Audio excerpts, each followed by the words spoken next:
Hey guys, and welcome back to a Wednesday stream this time. I was clipping out my microphone there. Let's just ease that down a little bit. I was a little bit busy yesterday, and because of that, unfortunately, I could not provide you with some space entertainment. But you know what? I'm here today. Let's do it today. And I think we're going to do something a little bit new, or I mean, it's not really all that new, but it's something I've not done for a while. I'm going to start a new game. We're going to hit science mode. Whoever does that? I mean, it's been a while since I've done that. Has been done in the past. Karchofka, how you doing? Welcome. Do I want to turn any of these difficulty modes up? I'm not sure that I actually do, to be honest. I think just a normal playthrough, kind of cash. I'm down with that. Do I have my Twitchi flag? I've still not put my Twitchi flag in here. I can't. The shame. Oh no, there it is. There it is. I've got it. I was just about to feel the shame. But I think we are fine. All right, yeah, this is fine. Let's go do it. I of course. Wait, we cannot have a need. Oh, what are we going to call this? Hey Zedtech, how you doing? Return to the olds. That's good. Because I don't know if you guys are aware that during the development of the Kerbal Space Program 1. I feel awkward putting the 1 on the end, but I also do need to differentiate between the two now. During the development of Kerbal Space Program 1, when they were making up the career mode, there was this weird in-between stage where they gave us like a tech tree and a whole bunch of stuff like that, but they didn't give us money or any of those sort of weird things. So today we're playing that mode. People loved it so much that Squad, in their infinite wisdom, decided to go ahead and give us it as a thing. Look at all this. The tech tree still is there. I'm up for adding mods, by the way. If you guys want to add mods, you go for it. I've got a whole bunch down here, but mostly they're just to make things look good. Mostly. I don't know exactly which ones we have that don't just make things look good, but we'll find those as we go. I'm basically playing my standard loadout, apart from I've dropped ScanSat, which is normally something that I do quite often. There's a game that there's a mod that I like to install quite often. Man, words, how do they work? This time I'm not. I'm just not. I think, are we going to go out and grab some stuff? No, we're just going to go for it. We're just going to go straight into the collection of data here. Of course, everything is all about getting those scientific points. So the Kerbal that's going on board, it's not Jebediah. It's never Jebediah. We're sending Bob Kerman. He's going on a rocket trip to madness. He doesn't actually. He can't put SAS on, so he's just going to go on his own. But we should hopefully get. Now let's count it up, okay? We want several sciences. Thankfully, Bob can reset that. Apart from we don't have ESP. What version is that KSP? ScanSat is not updated. That's why ScanSat was not for 1.10, and this is 1.20, 1.12. 1.20. That's a totally different game. We're at 1.12. 0.5. I don't know which one we're at now. But as I was saying, let's count these out. We're going to need an individual one for each situation we're in, because we can't get... Wait a minute. I'm making a wrong assumption here. I was about to say because we can't get Bill out of the capsule to reset these, but actually we can. We're in science mode. We're not in career mode. Let's the mighty flea. I mean, how could we call it anything else? Let's just save that, because if we come out and have a look at our KSC out here, our Kerbal Space Center, we should be able to see that. Oh, I don't miss the loads, I'll give you that much. Oh, if there's one thing that KSP2 does a lot better, it's the loading. But all our buildings are fully upgraded, which includes being able to EVA and place flags and stuff like that from the astronaut complex. So we can actually reset the science as we're going, because that won't be a bad idea at all, will it? So, we get out, we collect on the launch pad, we put the science back, and then what else do we want to do from there? We overcome. Neither of these are going to get me actual science. That's unfortunate. Do not let me forget that we need to. Oh, this can actually lead to trouble. This can lead to you nose diving. I'm gonna fly this like a plane. I do not want to forget to do the command, the crew report. That's something I do quite often. it's hidden, right? It's hidden. So okay. Is there anything else we need to do for this particular travel? I think this is it. It's been years in the making, and we are back playing science mode over here. Let's do it. Let's just save it, launch it. Mighty Flea, here we go. How was the moon last night? The moon was spectacular, majestic, and luminous. I need to clear my. Wow, I've been going so like I got like one of those on the go. It was amazing. It was amazing. I went and watched, I've forgotten his last name, Ian something or other, from The Average Scientist. Him and a 12-year-old Emily were putting on a series of talks. She's like part of the Academy program that they're putting on. I walked up and had a chat with him, and I was like, yo man, what you're doing here, right up my street. And I need to email him like today and be like, hey, do you remember me? We're just going to do some science here quickly. I wish science. Well, I mean, actually, let's be honest. Science is as easy as this. You just you poke the buttons, and then you get the readings out. And then there is, of course, some analysis to be done there. Okay, we are going to go. Oh man, can Bob deal with this? Do we want a quick save? Let's do one of these. All right, here we go. 3, 2. There's no. We can't throttle. I'm going to throttle anyway. 3, 2, 1, go.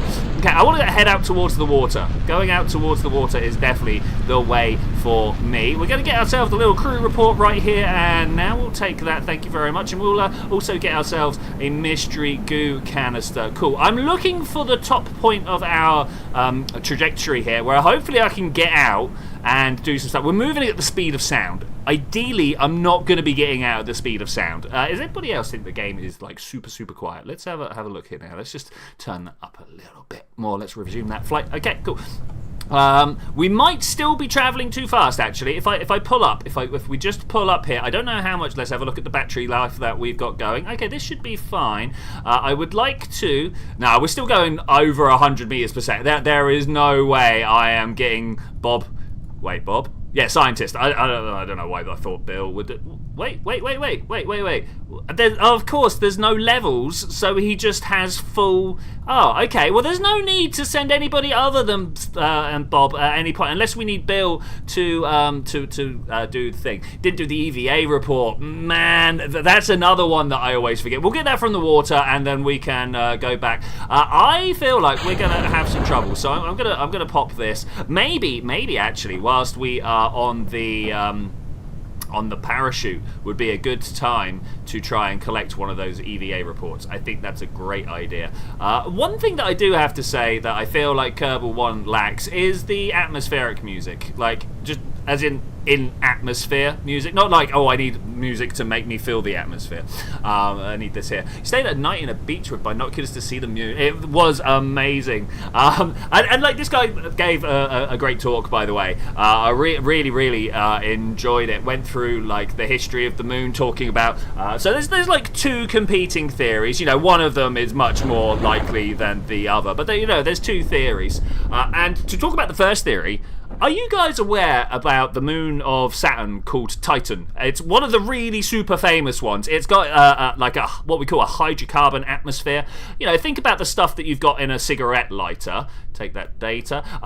That's its atmosphere. EVA report. There we go. Let's grab one of those and let's just like slam everything back in there and get back inside before before bad things happen. All right. Is that everything I needed to get for the air? I think so. So anyway, Titan is a moon around Saturn, and we look at it, and it's weird for a whole bunch of. I didn't collect. I just reset. All right, let's get out and do that again. That and collect data, restore. I should have double clicked, but yeah, maybe. Yeah, all right, yeah, cool. It didn't overwrite anything. So thank you very much. I love having you guys on board. You know, it's like I'm so bad at gaming, and you kind of make me passable.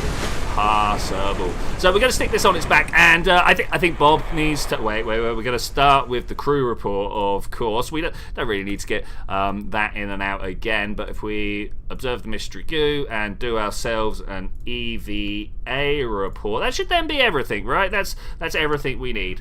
So Titan is. Can we take the surface sample?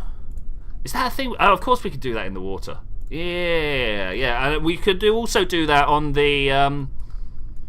what a point of view. Sorry, I've just noticed this down here. We could also do that on the launch pad as well. That would work out quite well. But here we go. Here's our first recovery. Does anybody want to take a guess at how much science we got?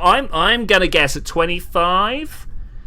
Yeah, that's my guess at 25. I'll give you guys a couple of seconds to put some numbers in there, and I'd really like to see what you're thinking. Okay, let's recover that and have a look. We got a 17. Hey, MSX Space, been some time. How you doing? Welcome. 18, 20. Good guesses. Good guesses. I'm enjoying these. I'm personally actually expecting a game crash, but yeah.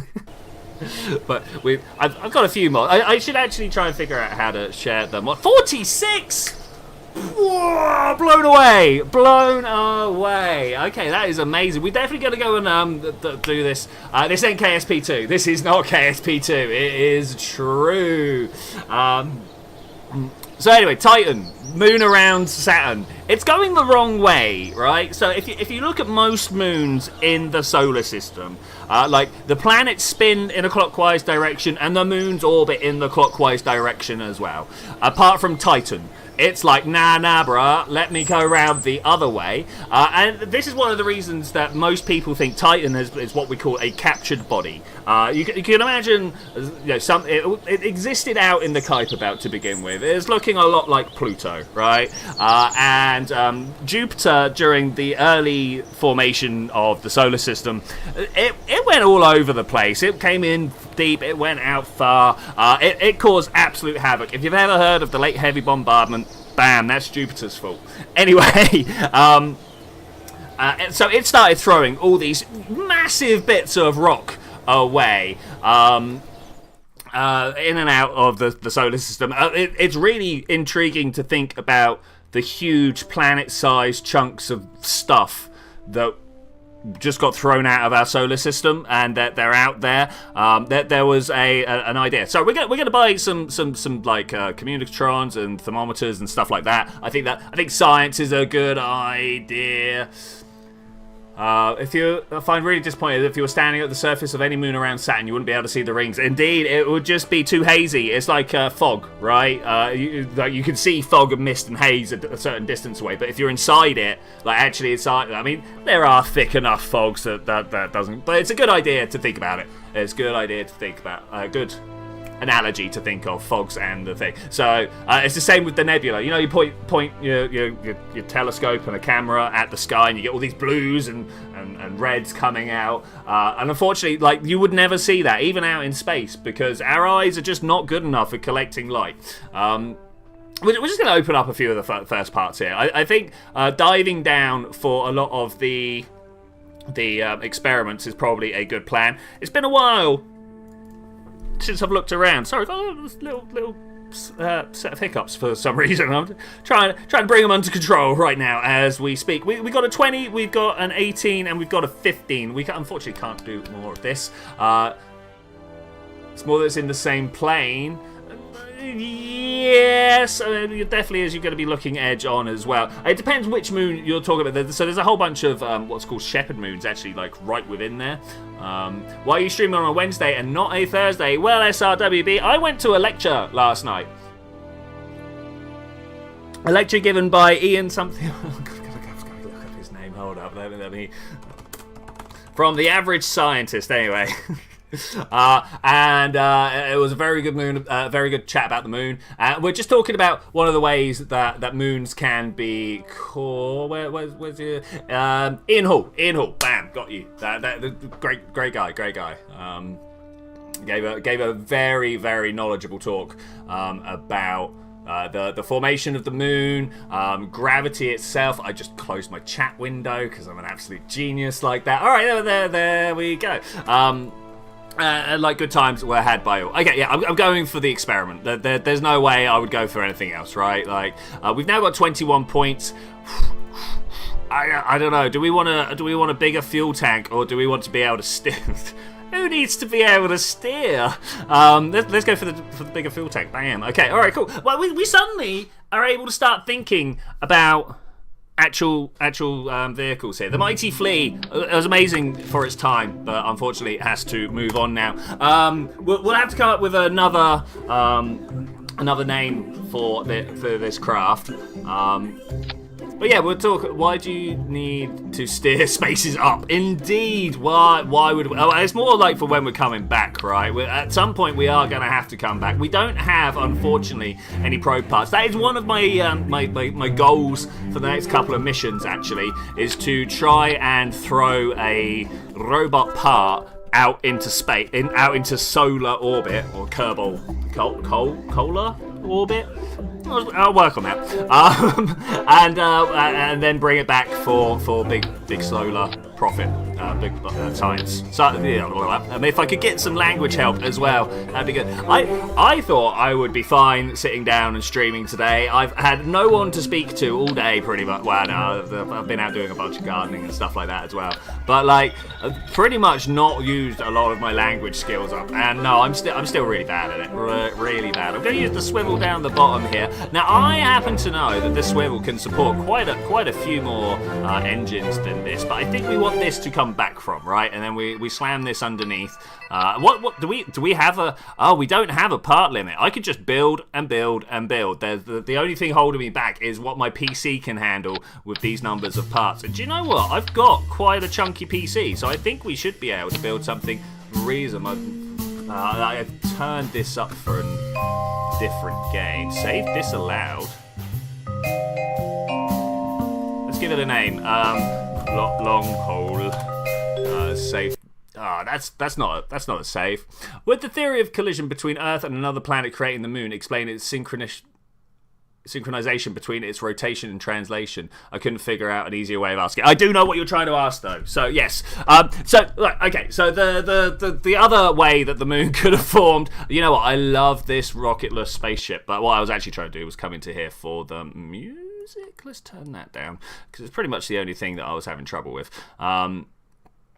Revert to vehicle assembly.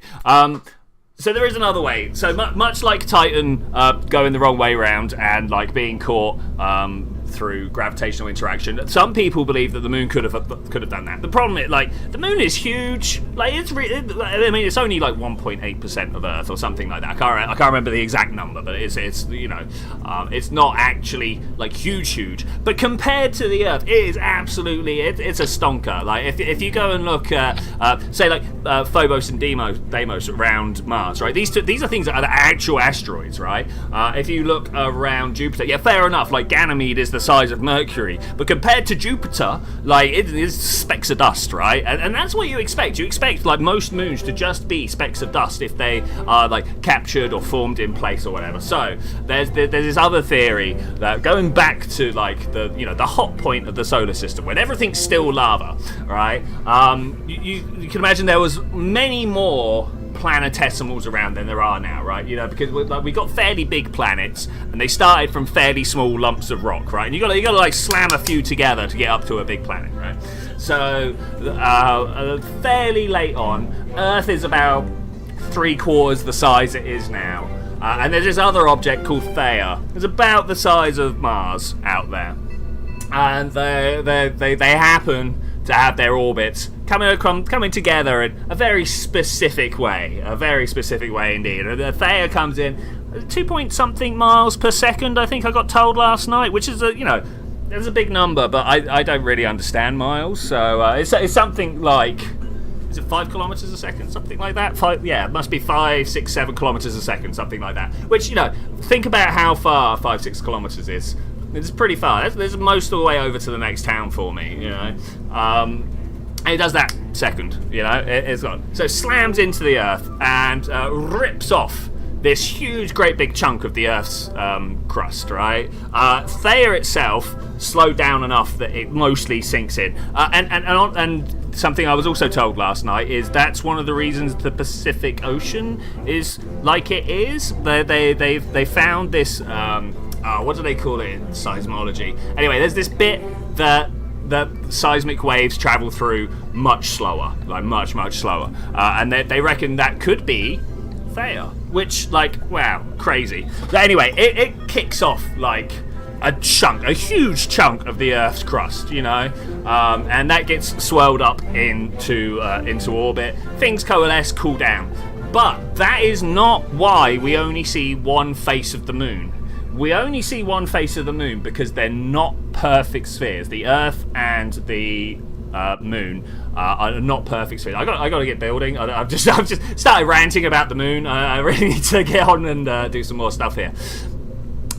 If they were perfect spheres, they'd just carry on rotating, doing their things, having a wonderful time. But because they're not, there's lumps that want to be pulled harder by gravity than other bits, other lumps. I don't think we can get to the moon straight away. I really wish I'd got those radial decouplers. I'm tempted to do one of these jobs just to get us started. Doink,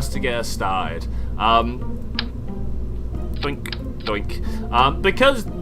Because it's lumpy, you could easily think of the moon as an egg shape, or just think of something going in orbit around something else as an egg shape, right? It's got one big lump and the rest is kind of smooth, right? As it turns, so that lump is like midday, shall we say, pointing towards the Earth. Like that's the strongest. That's like the gravity's going to fit. It's the closest it is. Gravity is kind of dealt with by distance, right?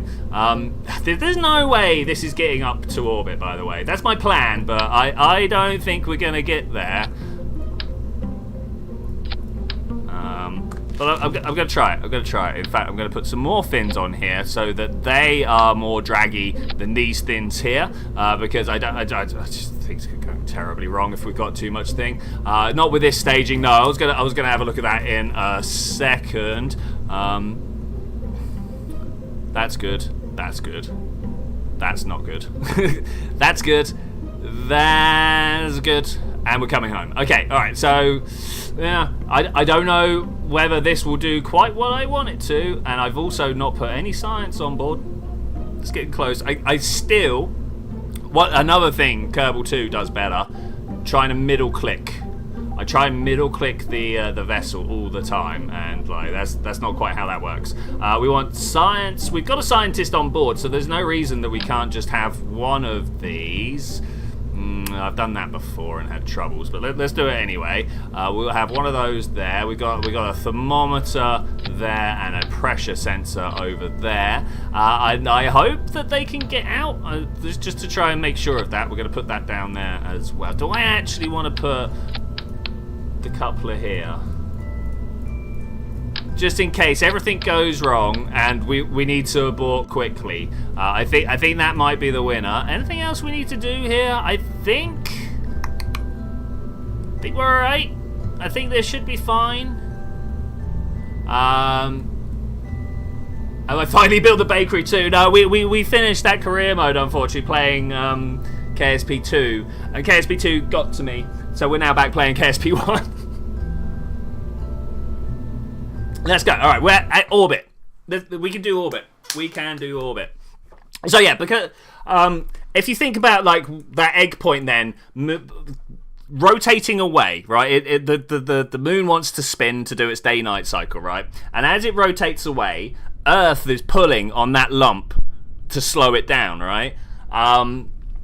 Like just slowly over time, those different lumps that get pulled and tried to slow down eventually end up settling into what we call a tidally locked situation, where it just faces one face all the time. Like I say, if there were perfect spheres, there would be nothing for that to work on. But then if they weren't completely round, we wouldn't be able to do something called a sun-synchronous orbit, which is a really weird orbit.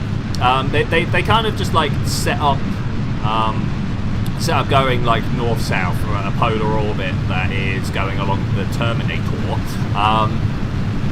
And because the Earth bulges in the middle, it slows you down at one point and speeds you up at another point. And you can get that to actually equate to an inclination change. It's quite nice. There we go. I have a simple, complicated, stupid question. Why is the moon moving away from us? The quick answer is because it's further than geostationary orbit away, and so as it slows down, it goes. I did actually have a really good answer for this, but this was a long time ago now. Do I not have the Delta V? I do not have the Delta V. I'm also pointing in totally the wrong direction. Can we have a look here, see what we got going? All right, orbit is not happening. Let's be realistic here, but we'll see what we can do. I also want to those. Let's do that. Okay, that feels better. Look at me go. Ah, yes. Here we are. Here we are. Yeah, the moon's basically the tides are lagging behind the moon, right? So you know that the moon pulls on the water, all right? And because the Earth is then spinning underneath that water that's being pulled up, tides happen. Hopefully, I did not do that as well. Thanks very much, Zed. But it'll be fine. It'll be fine. Because the Earth then spins underneath the water that the moon is pulling on, we get tides, right? But that also means that the continents and stuff like that are ripping through this water, right? I mean, we see it as the water moving around, but if you think about the dynamics of it, right? The moon pulls on the water and the Earth spins through the water. So those continents are ploughing through the tide, right? It's not the other way around. I would like someone to actually clarify that for me. I'm not. That's just a statement that I'm like, wow, right now.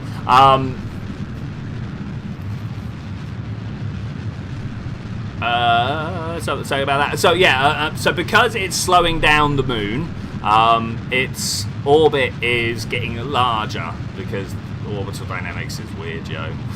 it's yeah, because it's out beyond geostationary. Waiting for this one to burn out. Or is it because it's out beyond geostationary, it gets ahead of the tides and thus it gets sped up? Oh, I'm trying to remember. I like literally 2-3 years ago, I saw the simulation for this, so I could see all the dynamics happening, and I was like, yeah, makes sense. But it's been a hot while now.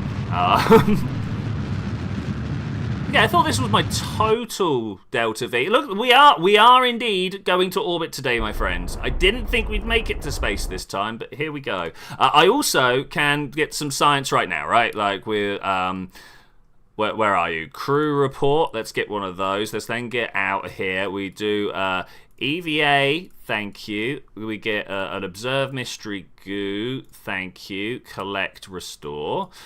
This guy over here, log that pressure data and take the data. Same with the temperature. Wow, what a daredevil we have right here. Bob Kerman out, hanging onto the side of his spacecraft, just making sure. Take that data and then store everything. Bam, get back inside. All right, great. Beautiful. I love it. And then making sure everything's working out fine. I think we got everything there. Another stupid complicated question is, what's the difference in height between the atmospheres where it's being pulled and where it's not? What's the difference in height between atmospheres where it's pulled and not? I'm afraid I don't.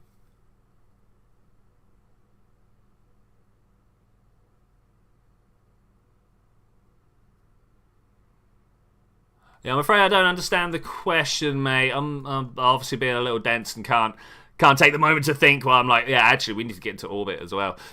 So let's warp up here. Oh, it's slow. Oh, could we warp a little faster, please? I'm not sure about the clouds. I think I'd like some nicer clouds. They're okay, but I think we could do a little bit better.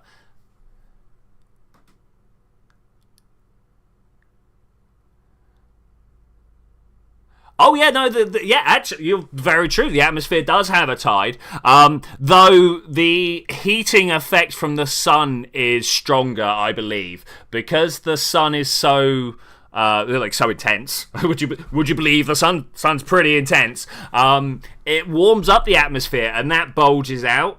I think it's something big in the ionosphere or something like that. That might overwhelm the tides, but you know what? I'm not. Let's ask. Atmospheric tides. According to ScienceDirect.com, atmospheric tides are ubiquitous features of the Earth's atmosphere. They are the persistent global oscillations that are observed in all types of atmospheric fields, including wind, temperature, pressure, density, and geopotential height. Okay, well, yeah, it's a thing. The sun has a star complex. It's true. Whoop. Although, I mean, like, you may have picked up the subtleness over time. That I'm not a big religious guy. I don't quite get it. But you know what? I'm down for a bit of sun worship. Bringer of all energy, the nuclear furnace that makes everything possible on here. The very flow of entropy from which we sustain ourselves. Yeah, I can understand why. Yeah, paganism for the win, right? Yeah, I can understand why, like, sun worship. If a sun cult is like taking over the planet, sign me up. I'm down. I understand. If they try and assign like consciousness to it, suddenly I'm out. I'm like, no, sorry, mate. Like, I mean, you can believe that, and I can't disprove you because, you know, consciousness is pretty weird. Yeah, no. All right. So I need to. I can't pause the game. I cannot pause the game. I'm suddenly feeling all the things that KSP2 does well. Kerbin. High space altitude. I should know this, but I don't know off the top of my head. So if we have a look for Kerbin, over under 250k. All right. So I'm wondering whether I've got enough fuel to get an over and under. Shall we find out? As long as I can save just a little bit of fuel, 250k. I mean that can't be right. So that kilometer. Seriously? I don't think that's right. I'm going to go to 2.5 million and see if that does it, but I don't think that's right either. Maybe I'm going to go ahead and check the wiki. Right, there we go. We're finally up there. The biggest problem I have with an atheist is when I get general AI and it starts believing it's a god of its own. I mean, yeah. Sun secrets. Okay, there we go. This is what I want to have a look at. Sorry, I'm just quickly diving into the wiki so that I can get some information here. I don't want reference frames. Where do they keep it? I can't remember where they keep it. Control F. High out. No, it doesn't like that. High orbit. How about just like orbit? No, orbit's everywhere. Of course, orbit's everywhere. Yeah, I guess we're just going to wing this one. If we're not, it's done. You know, I feel like maybe we can wait until a little bit of sunshine. Does KSP have Lagrange? No, unfortunately, no. Lagrange points need to take the gravity. So if we come out here, we'd have to take the gravity of both the sun and Kerbin into consideration for the point that balances in between. And Kerbal just doesn't do that. If you again look on KSP2, it does win them all. Do you say Principia or Principia? I don't know. I'm British. We don't know how to pronounce anything, so I'm not throwing my hat into that particular argument. Yeah, it's one of those two. But yeah, no. Unfortunately, KSP as it stands and KSP2 does not have Lagrange points. Yeah, so you can think of Lagrange points. Yeah, like I said, one is between the two. You can feel like, you know, that's big, that's small, but somewhere in between they should balance out, right? So that's the easiest Lagrange point to think about. There's another one back here where you can think about, well, centripetal force is pushing you out and you're going faster, so your orbit wants to come in. There's a whole bunch of stuff that kind of, if you've been playing Kerbal for a while, you can start to feel like maybe there should be one over here somewhere. But the confusing ones are like 60 degrees out. Like you draw a big equilateral triangle, right? And there's one over there and one over here, and like, why does that work? Well, that's complicated. James Webb is in this one on the outside. 5 in total, yes, indeed. The other one's like over here. So you got one in between the sun and the planet, one on the outside of the planet, 2 like 60 degrees above and in front and behind, and then one like on the balance on the other side. I don't know. I can't remember if it's exactly on the orbit or if it's like further or closer. I'd have to look that one. Let's look at that. Let's Lagrange points. I just need a picture. Yeah. Okay. It looks like it's exactly on the orbit on the other side. So, you know, there you go. And it's just where, like, all the different forces, and there's like all sorts of forces, fictitious and otherwise, but it's mostly to do with your speed and gravity and stuff like that. It's where they all just balance out, and you end up with like it's not even a null point, it's a null region. Yeah, it's cool because again, the Earth is not a perfect sphere, so things are a bit blobby. Let's try and get some sunlight on this situation. We've been up here for a while. I've just been waffling away, and we've not been getting on with the game. I've lost my knack of like waffle and play. I don't know where I've lost this, but it's happened. It's happened. Okay, let's turn Bob out here. Okay, hello, welcome. We didn't do a crew report. Wait, get back inside first. We need that crew report. We cannot survive without a crew report. Then we get you back outside. Camera's a little bit weird. It's not going the right way around. Lagrange points are not real, all diagrams. Not to scale. This is true. This is true. I should actually, you are very right, go and do some actual research. So don't take my, oh look, I've just found this picture on the internet that looks about right. Don't take that as like actual scientific backup there. Things could be very quickly disproven. Okay, well, I think that was everything. We got the 3 experiments, we got the crew report, we got the EVA report, and all of them were high over Kerbin. Really? You don't have to go up high. What? Okay, so how low do we have to be low?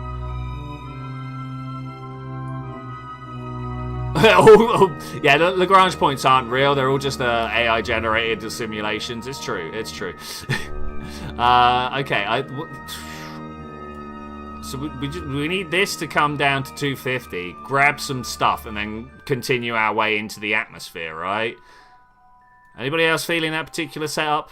I feel like that's the setup we want. I could probably get us, I mean, looking at the crater over there, I'm not going to get us immediately back home. Oh no, is this... I didn't do the very important part that obviously makes the world of sense of pulling everything out of there, putting it back in, just so I can go and hit this crew report. Somehow, this is now stored in a separate place, even though if I go outside and go, hey, can I take the data? It says it's all in the same spot. So I'm not entirely sure, many years later, why we still have to do that. But it's a thing we do. Okay, observe that mystery goo, get the data and restore it. Thank you very much. This is going to be another monumental trip here. Whether we can actually survive or not, man, that's a question. That's a question. Yeah, so Kotanovska's saying some are more stable than others. So I believe, no, that's back up we go. So the way I've always been told about it is hills and valleys, alright? So if you're in this one here, everything is trying to pull you away, right? So the Kerbin wants to pull you closer to it. The sun wants to pull you closer to it. Because of that, the gravities when you go forwards or back will deviate and pull you around. So trying to stay in Lagrange 1 or Lagrange 2 is like trying to balance on the tip of a pencil. You know, you got your pencil up the wrong way. Like anybody can balance a pencil on the rubber end, right? I don't say anybody, but you know, anybody can balance it. But if you then turn it sharp point down, that's what these guys are doing. And that's why when James Webb runs out of fuel, it will just spiral out of control and off it goes. It probably, I'm gonna go out and say some speculation here. It'll probably be pulled out of orbit by the Earth itself and like start careening around Earth. But I don't know. If I find out a way to find that out, I'll let you know. Anyway, we're trying to figure out how we're going back home. We need to go back home. I might just leave him. I don't know if I want to try and land in the nighttime again. I'm just not about it. I'm just not about it. Look at this big old orbit here. Okay. I'm trying to think how I can get us down into like this atmosphere here somewhere, you know. Why don't we use solar sails to keep us up there? Mate, there's a group out there called the Planetary Society, and they ask this very same question like every year. You might have heard of Bill Nye, the science guy. He's like the mascot or something. I don't know. He's actually like head of out. I don't know. Anyway, whatever he's doing, he's very important, very influential there. But 3 years ago, they had a solar sail in orbit around Earth, and they were using it to both raise the apogee but also lower the perigee, which obviously meant it was coming back home, right? But it was a beautiful proof of concept that was building upon work that JAXA had already done, right? To try and like show how viable solar sails are. Like solar sails are solar sails. You know, for those of you that don't know, that might get a little extreme. For those of you who don't know, like you can think of like the sun is a nuclear explosion. Like this cannot be stressed enough, right? Like the Tsar bomber, it's got nothing on it, right? This thing is just constantly roiling and boiling, exploding and throwing stuff up, and that's why it doesn't get crushed by gravity, right? Like the gravity's crushing it down, nuclear explosion throwing it back out. But obviously there's stuff going in both directions because of that, because equilibrium's a weird thing, right? And that gives rise to what we call the solar wind, right? Now classically you'd actually just be using photons, but it's a lot easier if you're also using the protons and all this that's also being thrown up. So you have like the smallest spacecraft you can make. I cannot stress this enough. You need the tiniest spacecraft, right? Because I don't know if you've ever stuck your hand out on a sunny day, but it doesn't push hard, right? It doesn't. It's not like putting your hand out in the wind as your car's driving down the motorway or the freeway or whatever you want to call it. You know, the pressure from the sun is tiny. So if you get yourself a space blanket, or a kilometre on a side, something like that. I can't remember what the Planetary Society did. They did something like 500 metres or something like that. I really cannot remember, and I may be overplaying it quite a bit here.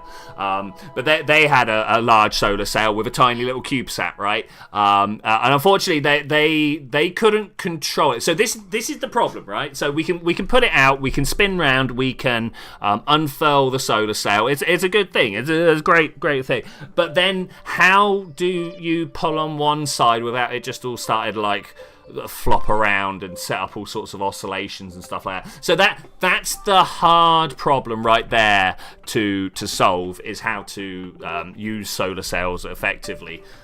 Hey Cybertoku, it's been some time, mate. How you doing? Welcome. I went to a lecture last night, so we're at another time here. I am not going to be able to make it home not in the daylight, right? I've got fuel. Wait. We can do this. We're gonna radial out right now. I'm gonna start just messing with my orbit. I've got enough fuel, hopefully, to be able to do this. I'm gonna bring us to like 50, and then do you reckon how much is it gonna cost to bring that down? That's what I want to know. How much is it gonna cost to bring that down? Alright, let's have a look. Add a maneuver. I want to bring this down and then be able to just go, oh, look there. That's as far as I can go, and that is not what we want.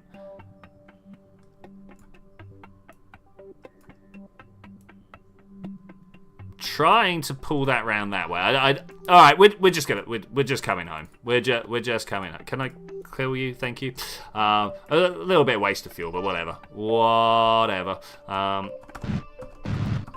What's everybody's favourite aero braking distance? I'm going to go for 31. Seems sound. We can, however... am I going to drop? No, I think we're going to actually slow ourselves down. No explosions yet, but wait for it. I don't remember if he has a heat shield, so grab some popcorn. It's alright. Do magnetic fields influence photons? No. Let me ask my phone. Are photons electrically neutral? So no, they're not affected by magnetic fields. But There are crazy magnetic fields out there. There's these things called magnetars. They're neutron stars that have spun down and collapsed their magnetic fields to a like really tight point, and like those things will rip apart quite a lot of stuff. And I don't know whether you would necessarily need to be. No, you would need to be charged magnetic, because like the magnetic field.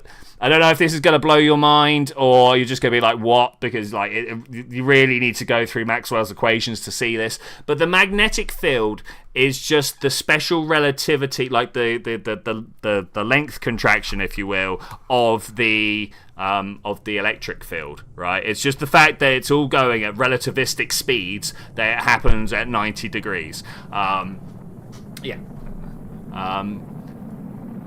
Aurora. So the auroras come from the solar wind, not from the photons. So they come from like the protons, all the super hot hydrogen that's being thrown away and stuff like that, right?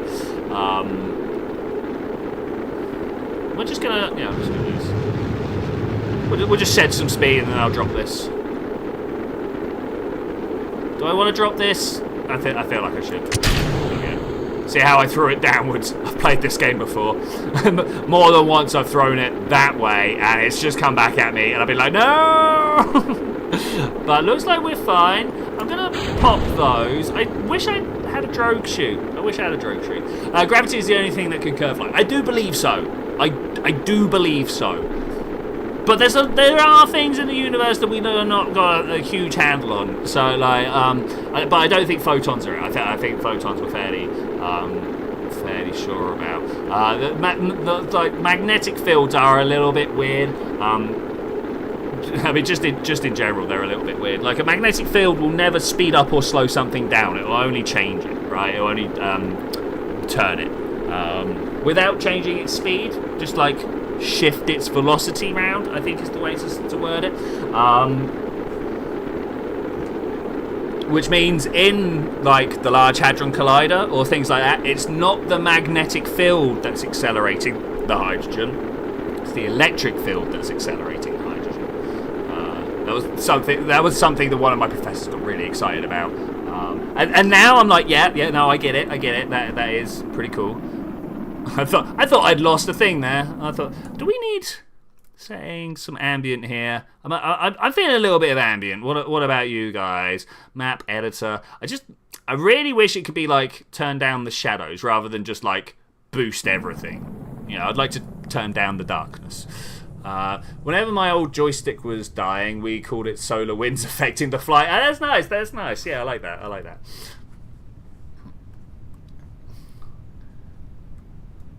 Okay, we're coming in. We're going to unlock so much just from this one flight. I wouldn't be surprised if I got something like 100 science from this. We got this one right. There's no need to recollect that. Yeah, right, we'll just recycle that.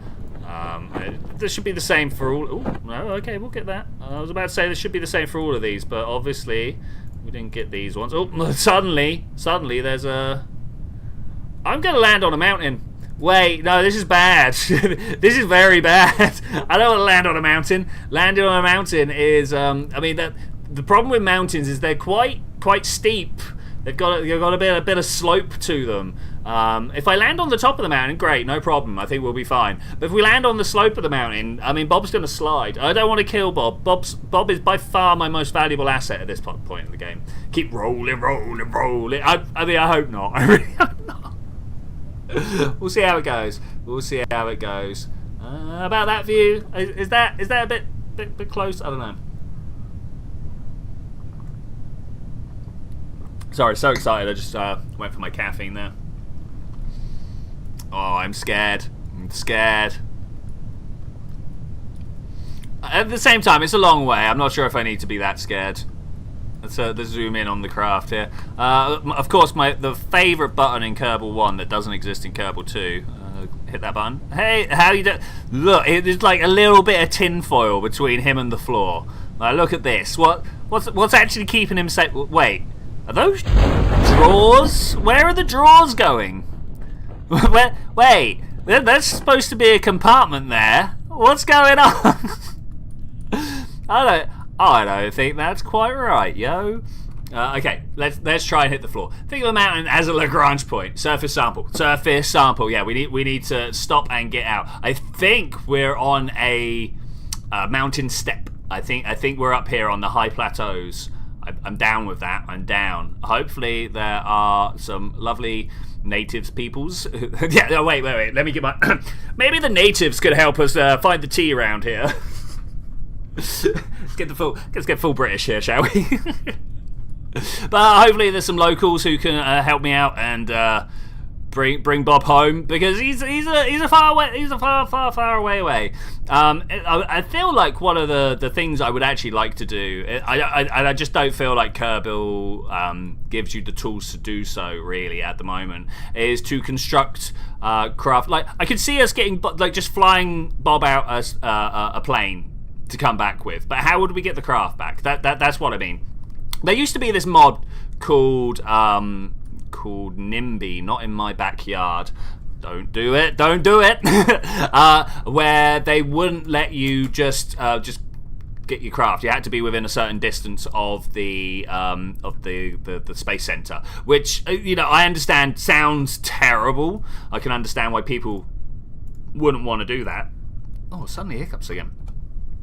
But to me, just made a lot of sense. Unfortunately, it didn't play as well as I would have liked it to, because, like I say, Kerbal doesn't really give you the parts to work with it. Like if I was full on sandboxing it, then it would be great. But I like to do stuff with progress to it. Collect the data, restore, and then over this side we need to take that data, log the temperature, take that data. Okay, we got that in both places, thankfully. And then EVA report, surface sample, bop. Thank you very much. I think that's everything we need. So we got a double of something. That's all right, no problem. Let's recover. You could also plant a flag. Ooh. I mean, is it historic? Yeah, actually, you know what? Historic first orbit. Let's do it. Plant that flag. What are we? In the name of the Empire. For the King. Yes, there we go. Beautiful. A beautiful British bounty. Beautiful British bounty. All right, yeah, beautiful. Okay, that's what we want there. We leave our mark wherever we go. I mean, it's a shame that there's no ancient buildings I could take back for the museum. That's kind of unfortunate for dear leader. Milk chockey or plain? I mean, obviously milk chockey. Do some trade and give them opioids, they will give you tea. This is great. I'm all about it. Mild stimulant for, life-crushing depressants. Yeah, all about it. You're not the spiffing Brit, but I'll allow it. Yep. Hey, nerd of all nerds. Hey, 192 science. Wow. I don't know what the clapping was about there. I was overwhelmed, my friend. Overwhelmed by what we've got. That's cool. 190. What do we get? Crew report from the mountains, in space, near Kerbin, high over Kerbin. EVA report from the upper atmosphere. Wait, where's the crew report from the upper? Maybe we've already got that. Oh, there's a crew report for the upper atmosphere. That's some good stuff. All right, let's get that. Bob, he's ready to go again. Look at Bob. He is just absolutely owning it. Research 5, first flag. 1.5 kilometer mountain lander, Mach 3 ribbon, first EVA, first orbital, first EVA in space. Man, he's got all of it. Bob is absolutely owning it. He should have landed in the desert. You would have something ancient to borrow back there, Karchovsky. You know it. I hear there's beautiful pyramids and some statues over there that the British Museum would love to see. Absolutely love to see. All right, you know how I was complaining about the radial decouplers? Bam, we got them. Okay, I'm looking for. I mean that we're obviously going to do that, and then electrics also good. Sorry, that was the Science Junior. I should probably spell that out. The Science Junior. We got ourselves a probe core. solar probe upcoming. I think. Do we want to do the solar probe next? I think we might. We got a science junior and stuff like that. Oh hey, external. I never use the radial mounted camera. I always have it on there, but I never actually use it. Right, we got 130 points, which means I mean, maybe 3 of it. Wait. How's my maths going here? Like 90, 30, 35, 130. We're 5 points short. Oh, are you kidding me? 5 points short. All right. Well, let's pick 2 of these. Advanced rocketry. We got some fireworks, but more importantly, we got a big fuel tank. Big fuel tank, very important. I do have solar panels. Oh no, the solar panels are down here. Because I've got batteries, but I don't know whether we're going to have enough batteries to go. I mean, we could hibernate. We can hibernate. But you're right. I feel like the photovoltaics here, really unlock the game. So I'm going to go ahead and get those, and then we can't pick one of these. No, that was a lie. I was going to say that we could pick one of these, but I was wrong. General construction is a nice one that I unfortunately normally end up forgetting about. But I think the next one we're going to be getting would probably be advanced rocketry. But where are we going? This solar probe. We were talking solar probe. We're going to do the solar probe. Let's go a solar probe. How cool it would be to make space tea, grow herbs in space, and make your tea. That sounds good. Richard Jackson. We go and borrow stuff to look after because obviously the locals wouldn't be able to do it. How cool would it be to make space tea? Yeah. Okay. All right. There we go. We're caught up. Let's get rid of that. Let's go solar probe. And now I've called it a solar probe, but let's be honest here. It's just outside Kerbin's sphere of influence probe, right? That's all it's gonna actually manage. We're gonna slap. You know, let's make this first. I want this payload bay. Do like putting this in the payload bay. Open it up, and then we could like put everything we want on the inside here, with the exception of. Where are you? There. You go there. All right, great. I don't know about you, but I always feel like I want to do that. There we go. Right, everything's now nicely aligned, exactly the way I would like. Now the question is, are we just sending this out and transmitting the science back, or are we sending this out and trying to bring it back? I think that might be the one. We send it out and try and bring it back. If anybody has a better idea, of course, I am totally open to suggestions. I don't know what I've done there. Let's put this over here. Let's put this round the back like so. I kind of like that a little bit better. And then in the electrical, we just attach this to the top. It kind of looks like it's all connected. Okay, that's good. That's good. I like it. Are you planning on coming back? Maybe. Is it true there should be a KSP? So I've heard that there should be a KSP2 patch out today. I even delayed my stream by 1 day because they normally bring it out on a Tuesday. That's not why I delayed it, but even though I delayed it and they normally bring it out on a Tuesday, that should be the way I worded that, sorry. That it was still not ready for my stream. But I wouldn't be surprised if they've actually found something else wrong with it.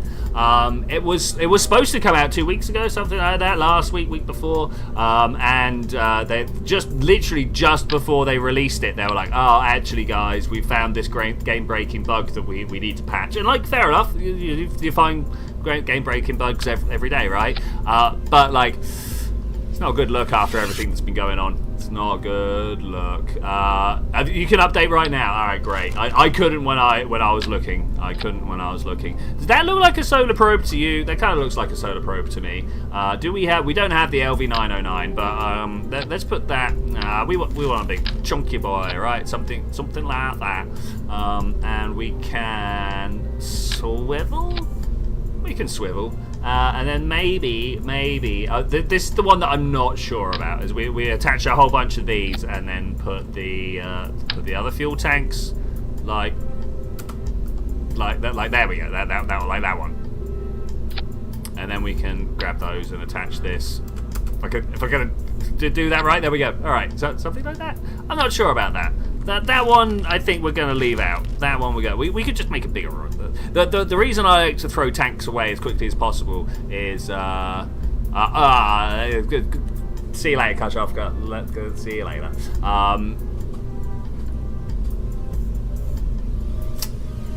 It's because the more fuel tanks we could throw away as we are burning fuel, the higher the payback from it. We're not dragging around empty fuel tanks, right? But I think we're probably good as we are. So we just want to leave Kerbin, right? We just wait. Can I have a look? Not here. This is what I missed most, though. This moving over to KSP2. There, I would love this Delta V map there. And I don't know why it's not, to be honest. But anyway, 3. We only need an extra 900, so that's 800. I'm not. We are definitely going to be leaving with more. This is probably to come back with. Because then this would be like my lift stage, and then we'd have an actual boost stage down below, right? Let's put the swivel on, the swivel down here, like so, and then grab that like so. Put this on like this. Yeah, no part limits, and then a bunch of these to help. All right, that should hopefully get us where we're going. What do we reckon? 4. I like the sound of 4. It's gonna be a beast. It's gonna jump off that pad exactly like a brick wouldn't, and something like that. Something like that. A bunch of those. Yeah, that's nice. I would definitely like some winglets down here. Something good there. A flying stick. It kind of is, to be fair. It kind of is. Bring this down like yo. Okay, I think we could do with. Do I have it? I don't have them. Okay, I was going to say I think we could do with some launch clamps, but we're not allowed, so whatever. Anything else I'm missing here? Yes. Oh yes. There are things I'm missing very badly here. Very badly. Let's open this up. The thing in particular, communication. Actually, we could just kind of like stick it to the outside here, right? Yeah, and then I'm going to put 2 of these on the inside because far too often, yeah, 4, why not? Far too often I have forgotten to fold these out, and I'd like a second chance. We got some stabilizing wings down below ish. I feel like it's going to topple over as well. I totally understand your advice coming at me here, but I think we're good. Solar panels. Ooh, my friend, thank you so much. That would have been hilarious. Could you imagine? I can imagine. I've done it too many times in the past. Now, one thing we might actually want on here is something that I really don't do very often. We can do it. I can put down a heat shield here, and I think that's going to be an important play because we're coming back from much further than we've come back from. Okay, all right, enough talk. Let's get going. I say that as if I don't think it's all going to explode. That's not right. That's not right at all. Let's pull this down here. Okay. Wait, what is going on with this stage? We fire the bottoms, we blow those off. We then want this one here. You there. You come down here. All right. So we sideways, bottom stack, fire the engines. Top stack. No, even that's wrong. Okay, these are in the right place. These are together. That's fine. And then that one there. Okay, there we go. There's my staging. Ooh, that took it. Are you sure those are going to cover all angles? Most angles? Well enough, I think. Alright, okay, we'll remove this one from symmetry, and we'll remove this one from symmetry.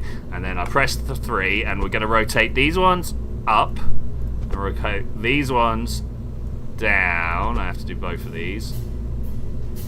And now they're going to cover all angles. Save it, launch it. We're going. You didn't see the wings. You're on a small ladder. That's fine. That's fine. Hopefully, my large UI is readable. Thank you, Nerdable Nerds. Thank you. That's it's not actually anything I've done before. I literally made that one up on the fly. It should be fine. It should be fine. Oh, look at it shaking around there. Look at that shaking around. Okay. Well, I think we're fine. It's not falling over. I think for the first time, I'm going to do a countdown. 5, 4, 3, 2, 1, blast off! Yeah, and we leap. Oh my gosh, and we leap. It's a bit shaky. It's a wobbly rocket. We've got Nate Simpson would be proud. We've made a wobbly rocket. We've got no SAS. Well, I mean, like we've got some SAS, but essentially we've got no SAS. Oh! It's over! It's over! Is it? Is it over? What's going on? Okay, so looking where it could be strengthened. I think I'm just going to get rid of this engine. All right. Do we want to crash? Let's watch this crash. I think we should definitely watch this crash. Low. Ballistic missiles. I'm just trying to remember all the times you didn't put solar panels on it, but you left the spacecraft at such an angle that the sun couldn't change. You know what, my friend Zed? You've called it. Brewer's Droop. I'm a middle-aged gentleman now, Richard. These things happen. All right, let's push on through. Hopefully, I could save this. Save might be a bit strong, but we can land this. Wait. I'm going to try and not smash up my valuable payload in the water. I don't know how well that's going to work, but here we go. Still picking up speed. Let's get rid of that speed.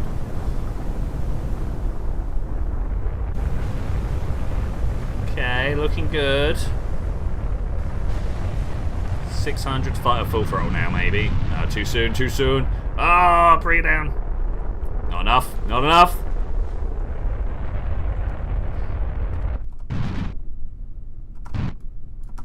Pulse it, pulse it, pulse it. Ah, no. 27. All right, that's a little bit fast. Vehicle assembly. Let's do it.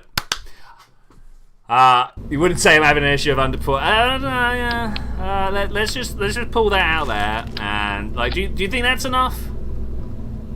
It's a bit sturdier, right? It's a bit sturdier. The big problem here, of course, is my lack of fuel tank size. So let's try that. Let's try that. Oh, I'm sorry, nerds. I really made an effort. It wasn't good enough. The problem there, I don't want to say the problem because obviously, like, I could have done. I can think of other ways I would have done it. Was my lack of ability of pointing retrograde. So I was trying to nullify my speed. My sideways velocity myself. 3, 2, 1, go! A little less ceremonious this time. I do want to start turning this way quicker, and then maybe we can just let the gravity turn take us. Is that going to work? I've turned off SAS.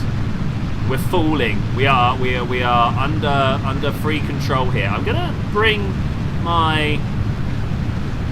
I was trying to bring this one down, but I don't think I'm going to for a variety of reasons. Mostly to do with control. Bring my liquid fuel throttle down was what I was trying to say there. Look at the G-forces! Look at the G-forces! Okay, pretty cool, pretty cool. Boom! I do like an exploding solid rocket.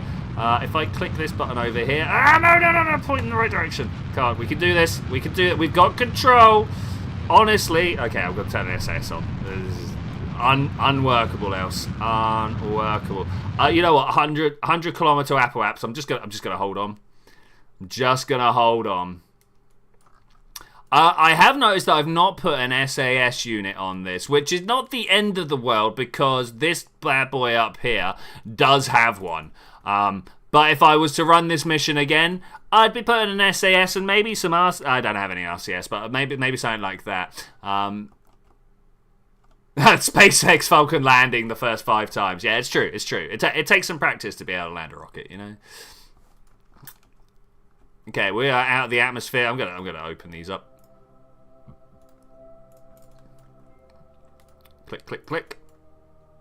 I'm not sure if we got... We should have action sets over here. Okay, of course, because all our buildings are fully upgraded. Deploy the end. Oh, Zed, seconds ahead of you. Seconds ahead of you. I like it. I like it. I'm going to circularize because O-Birth effect and stuff like that. It should mean that we have a nicer time trying to escape the Kerbal system. Almost tempted to try for a moon gravity assist or something like that, but this is just going to be a little bit too uncontrolled for me. What I'm thinking of doing is leaving radially, so get my orbit, leaving the sphere of influence over there, so that when I do leave, I can do all the science, point my engines the other way, and come back. That's my plan. Will it happen that way? I don't know. This is one of the reasons why I don't like announcing my plans, because if I don't announce my plan, whatever happens, I can just be like, yes, that's exactly what I meant to do. Rocket scientist extraordinaire. Okay, go. Let's do this. Beautiful, beautiful. So this guy that I went to go see the talk for yesterday, you guys are mostly science savvy people, so almost everything that he spoke about, I've got a feeling you're going to know about already. But one thing that caught my eye was he was talking about the organisation that he's from. It's an organisation he started himself, the Average Scientist, but he also takes part in what he called computational astrophysics. Now, I looked into it, and half of that is SETI at home. I'm assuming most of you are aware of SETI. If you're not, they're a bunch of scientists that are, on the off chance that aliens are out there, looking at stars to see if there are aliens. You know, it would be silly to not look, right? They're not like, we're definitely going to find them, because we don't know. But we'd like to know how much life is out there. And obviously, they get a lot of data that they can't really just like sit and flick through all on their own, right? So they've made this nice little computer program that you can install, and it will go through all a bunch of their own pictures. You don't get to see it, unfortunately. It just crunches the data in the background, which is great. It's great. I'm all about it. But the other one they were looking at was finding exoplanets in other galaxies. Now, I don't know if you know much about exoplanets, right? But oh my gosh, what do you mean in other galaxies? We have a hard enough time spotting exoplanets in the Milky Way, right? Like we have a serious hard time trying to see that, because like stars are bright, man. They're huge, and planets, they don't shine. They're tiny. They reflect a little bit of light from the star, but they're like right there. Like, imagine trying to spot a fly next to like a big old halogen spotlight, right? You know, it's difficult. And then he's like, yeah, you know, Andromeda. I'm like, sorry, what? I was a little bit astounded by it. I don't know if you could tell. We're gonna make a nighttime burn. Not ideal, but we'll take it. And so I think I need to get involved with that and be like, hey, could you really just explain that one?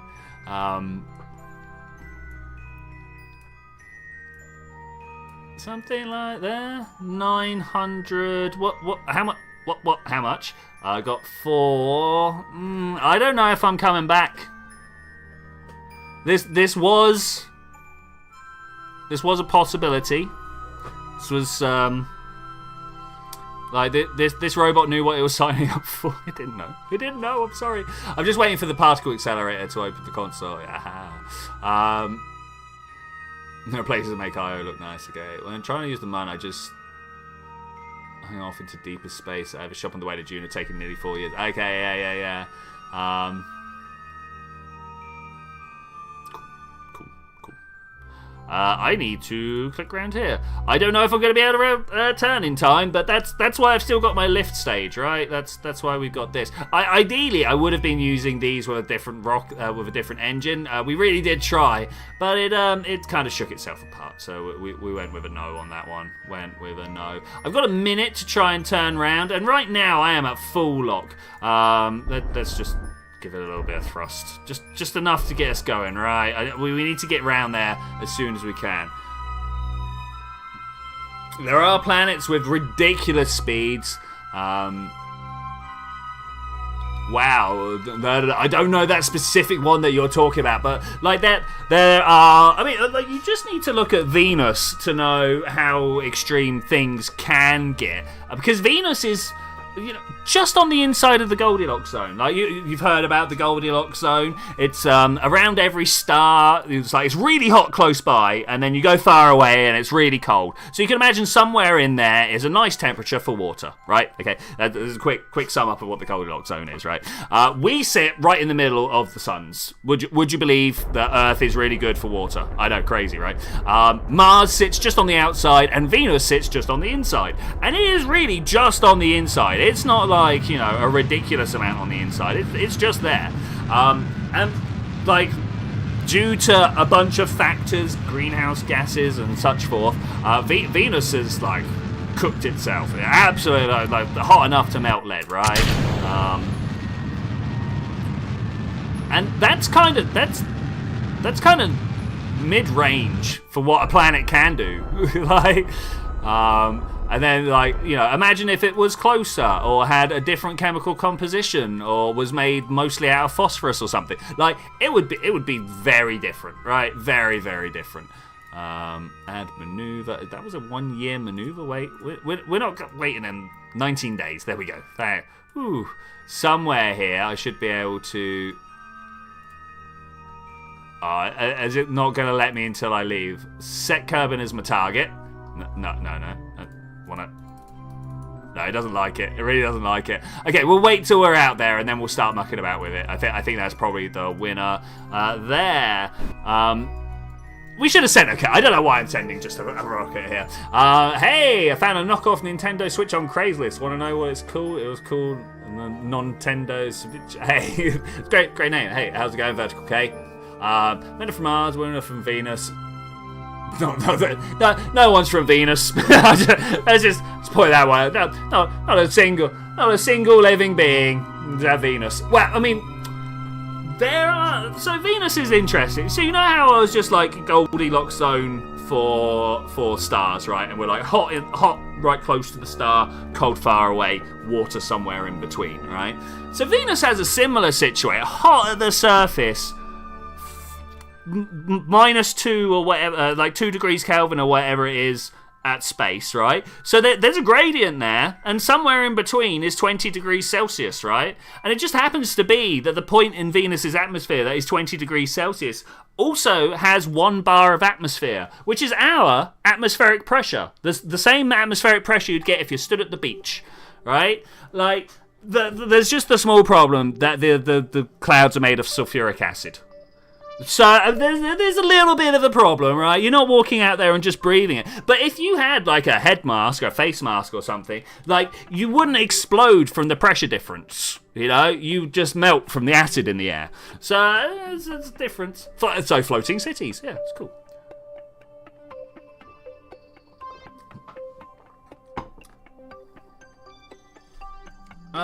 Yeah, Mars cold and small, Venus hot and legit ocean pressure. Yeah, I can't remember. Wait. I like asking my phone today, it turns out. Surface pressure of Venus. 1,350 psi. 92 bar. 92 times the surface pressure of Earth. Crazy. Like, that's it would smish you into like a squidgy, pulpy mess, right? Like, that's terrible. That's wait about what pressure at the bottom of the Mariana Trench. 15,750 psi. All right, it's 1,000 at the bottom of the trench. All right, let's stop that comparison in its steps. But like, wait. I don't know how to ask this. You know that sub that blew up, the Titan. How deep was that? Because that's going to be a similar air pressure there, like 92 bar, something like that. Anyway, we're up, we're out. Let's just leave, Kerbin. Does anybody else just want to leave? No, I don't want that. Get out. Wait. Maybe I did want that. If we do this right, and then we go warp. Wait, I want to watch Kerbin. No, I wanted to watch Kerbin, and it's all up in my face. Oh, it's down there. Hey, goodbye. Are we solar? Are we solar? Not quite. We're getting there. We're getting there. Let's do this. Let's leave. Kerbin, I love you. You've been the only home I've ever known, but it's time for us to leave. It's time for us to see what is waiting for us out there. Oh, why did it suddenly go fast and slow? What was up with that? Okay. Are we in between? Oh look, there's the orbit. Great. So first thing I'm going to do is try and correct my orbit to go back. Add a maneuver. I'd like to set a target. All right, there we go. And then I'd like to do one of these.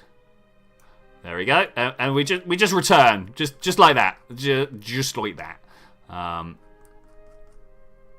34 days. Can we bring it closer? No. All right. That's fine. I'll take that. Am I going to take that though? I want a focus view on Kerbin. Focus view. All right. Thank you. And then we try this again. Oh, did you see that grazer there? How close can we get? Wait, what are we doing here? There we go. That's kind of what we want. This feels deadly. This feels like it might be a problem. Yeah, we can brake on the way. Look at it. It's an actual collision course. But I think we're fine. I say we're fine. I think we can figure it out. Okay, let's try and now collect all the science. Can we collect the science? Is this a thing I can do? Look at that. You know what ZTech was going on about, how like I end up pointing my craft away from the sun a lot. That right there is an example of that. It's fine you have a heat shield. Do you think? Okay, let's open this up. Let's conduct a materials survey. This is the one that's most likely to blow up, and I'm going to be very sad when it does blow up in the atmosphere. Let's log the data. Thank you very much. A crew report from the probe, right? A crew report from the probe? We can't do a crew report from the probe. That's unfortunate. Observe the mystery goo. We'll take that as well. And Kerbnet access. Tell me we got something. Kerbin's right in there somewhere, right? Very, very small field of view. Very small. Is that actually the sun? Oh, that is the sun. Body. The sun. Okay, that's fine. By the way, the sun is what it's called in the game files. There's only one message out at Elu that refers to this as Kerbal. This is the swivel, the T45. I'm a big fan of the T45, merely for its gimbal capabilities. Like, seriously, just for its gimbal capabilities. Let's close this. I think we're pretty much ready. Can I hibernate until warp?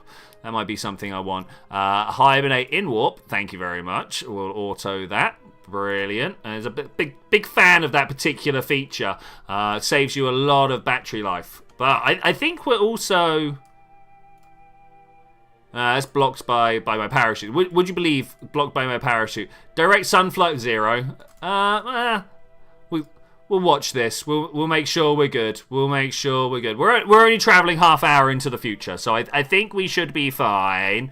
I really do hope. This is a 15% of confidence. Yeah, I'm sure we'll be fine. What could possibly go wrong here? Hello. I mean, this is a very small burn we've got to do. I'm very, very happy with how this has gone. I'm going to get some serious solar science without ever having touched the moon. I think... Are we going to Gilly or Ike next? Place your bets now.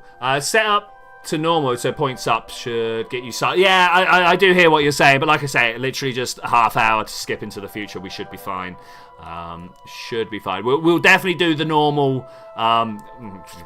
We'll try and point normal when we finish this burn. Oh man, one thing that I think Kerbal 2 does better is the wait for this. 4, 3, 2. Well, I'm just going to throttle up here and kill it. Let's see what we got. It looks pretty good. Looks pretty good. Pretty slammy, but I think we can do that. Which one? That's 13 days. What about this side? It's like, nah, bruv, you ain't gonna survive over here. Let me click. Do you see the little golden ball there? I need that golden ball, please. Give me the golden ball. I need it. Alright, maybe not then. I just want to know, 17 days. Okay, so falling in from this side, right? 5 days. Okay, yeah. Add maneuver. I don't want to hit the surface. You know what I'm saying, guys? I'd really like to... I'm not sure if that's right. To burn radial out so that we can lift our periapsis enough to not die. That's my whole purpose right here, is to bring this probe home without dying. Okay, something like that. That's maybe a little too much. There's no maybe about it. That is definitely a little too much. Let's try for a atmospheric grazer. And then when we're down here, I don't know, we do have a heat shield. This is the problem. We've definitely got a heat shield. So I will want to be trying to pull us in.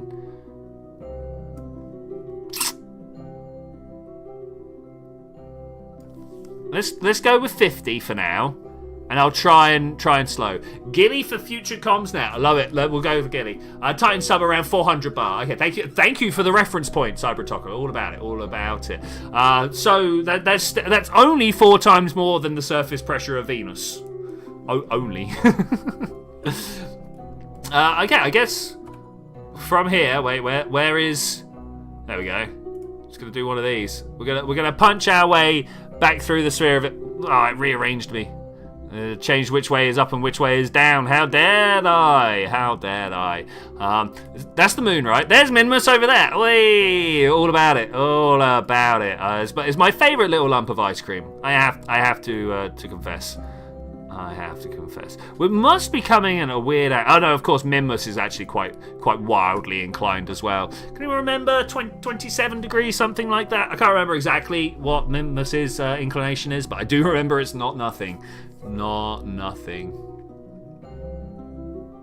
I pointed my guy away. That's all right. We still got plenty of charge. I was just suddenly like, wait, have we done a bad again? We could very well have done a bad again.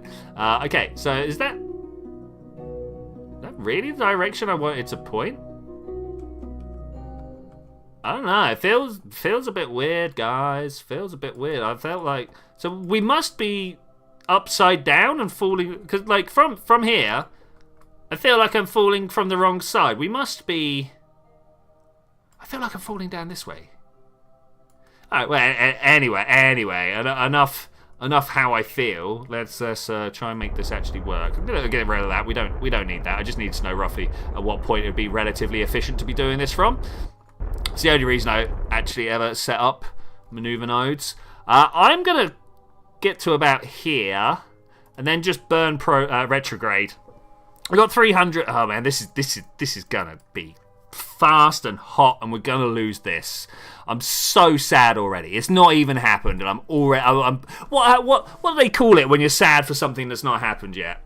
I don't know, but I'm not feeling good about it. We're going to be getting down, what, 3.5 kilometers per second by the time we're down there? 2.3 before we even think about it. Whoa.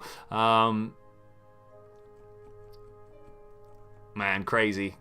I feel like I need to save it here, right? There's a big reason why. The Mon gravity assist would have been a great idea. I don't know why I didn't even consider that. That would have been amazing. Because then we could have captured without really having to worry about it. Yeah, that would have been because if so the moon's spinning around, right? So if we come in with the right angle, like this one, I think if you come in above the moon and then spin round. Yeah, I think that slows you down that way. It's been a while since I've done a decent gravity assist. Anyway, I'm worried about overshooting. I'm worried that we're going to just rip through the atmosphere and come out the other side with troubles. So I've quick saved it. I'm going to do it again just to be sure. I've quick saved it, and I'm going to burn all of this speed off here. It's going to take me down to 2,000 meters per second, but I'm more interested in how deep into the atmosphere it's going to bite me. I'm going to go 45 actually, and then I'm going to save what I've got left in the tank until I hit the atmosphere. Coming in on the darkness side again. I've really got to stop doing that. Insane, I am. What? Let's close this. Yeah, I mean, here we go. Let's do it. Let's just do it. I see no reason to do anything other. 45 kilometers. Oh, I've hit the atmosphere at 3 kilometers a second. It feels bad. It feels bad. The antennas are going to stay. We've got antennas inside. Oh, all right. We'll retract them. We'll retract them. But we do have other antennas inside specifically for the hot bit. This bit here. Oh, it's getting hot. It's getting hot. I'm gonna. Do I keep hold of the engines and stuff? It's questions I just don't have right now.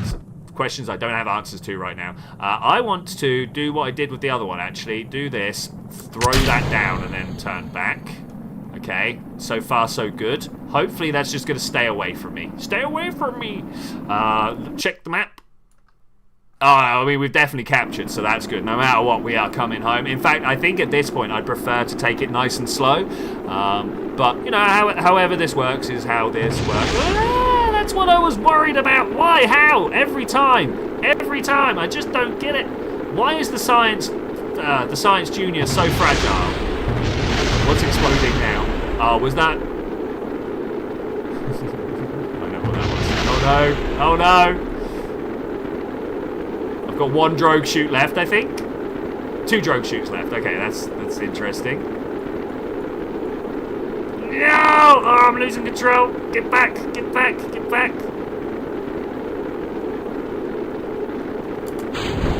I'm just going to pop those in case other things explode.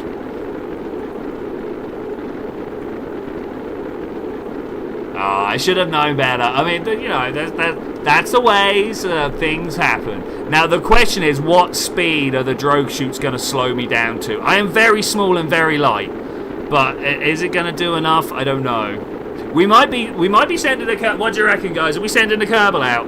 Because at least then Bob, because it will be Bob, can go ahead and... In fact, we might just fly this very same mission just with Bob, right? Because Bob can collect all the data and come back and be safe.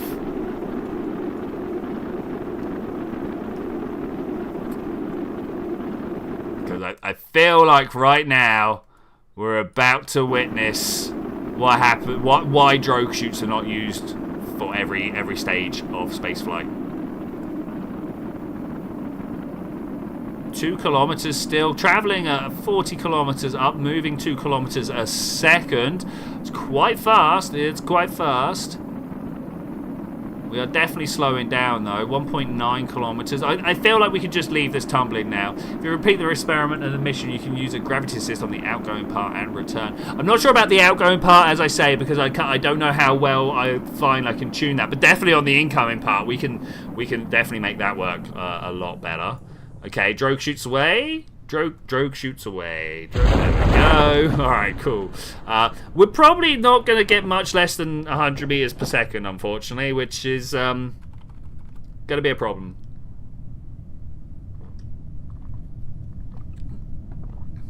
Gonna be a problem. Alright. I think it's time to start placing bets on how fast we're going to slam into the floor for. The cans are sturdy. It's true. We could very well be safe here.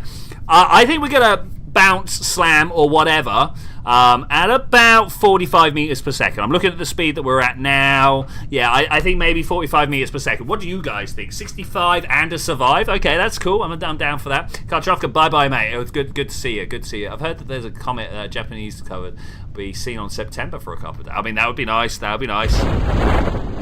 Oh, 12 meters per second. We might survive this.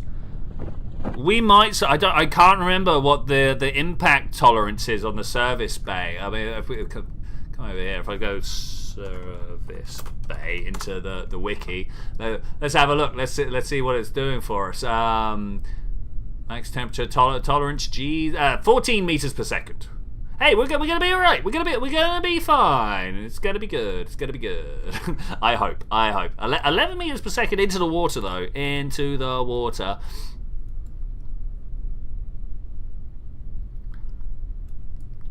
Yeah, I think maybe a Kerbal mission to Gilly would probably hit a lot of the same notes and still be good. Actually, you know what? It's almost in time. Let's slow this down. Let's bring this out. Create an alarm. We want to have a planetary transfer window from Kerbin to Eve. Add that alarm, and then we create another one. We're about to hit the water. It went all right. From Kerbin to Juna. Add alarm. So we got 100 odd days for both of those. I'm survived. I'm super surprised we survived. What did we get? What did we get? We got a loading screen. Yay! We want a loading screen, guys. How are you feeling about that? I am feeling ecstatic, overwhelmed, overjoyed, or maybe just a little whelmed. Just a little whelmed. The birds. You know what? I've never... does KSP2 have birds? We're going to have to find out. We're going to have to go find out at some point. 92 sight. We got more from space than we did from the sun. I guess that's fine. I guess we're done there. We got to get some stuff. I want to travel. And if we're going to travel, we want some things like maybe the LV909. That's kind of important. 45 science for that. I don't think any of the plane parts are really going to help us out here. No. As great as it would be to have the navigation light Mark 1, I don't think that's going to be a winner. Ooh, the launches. All right, Zed, good to see you, mate. I mean, to be fair, we're probably mostly just going to be designing for the beginning of next stream now. 15 minutes might not be long enough. What do we got afterwards? That might be the next question that I have. I mean, we could go straight. How much do these cost?